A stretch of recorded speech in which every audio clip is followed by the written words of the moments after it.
بسم اللہ الرحمن الرحیم۔ السلام علیکم ورحمۃ اللہ وبرکاتہ۔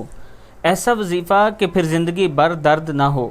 سیدنا عثمان رضی اللہ تعالیٰ عنہ نے رسول اللہ صلی اللہ علیہ وآلہ وسلم سے درد کی شکایت کی۔ مسلمان ہونے کے بعد سے جو ان کے جسم میں رہنے لگا تھا، آپ صلی اللہ علیہ وآلہ وسلم نے فرمایا کہ درد کی جگہ اپنا ہاتھ رکھو اور 3 بار بسم اللہ پڑھنے کے بعد 7 بار یہ دعا پڑھو، اعوذ باللہ وقدرتہ من شر ما اجد واحاذر، اعوذ باللہ وقدرتہ من شر ما اجد واحاذر۔ میں اللہ تعالیٰ کی پناہ مانگتا ہوں اس چیز کی برائی سے جسے میں محسوس کرتا ہوں اور جس سے میں خوف زدہ ہوں۔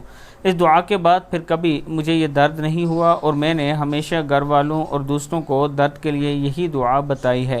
اللہ تعالی ہم سب کو اس پر عمل کرنے کی توفیق عطا فرمائے۔ جب بھی جسم میں کہیں بھی درد ہو تو ہاتھ رکھ کے یہ دعا ضرور پڑھیں۔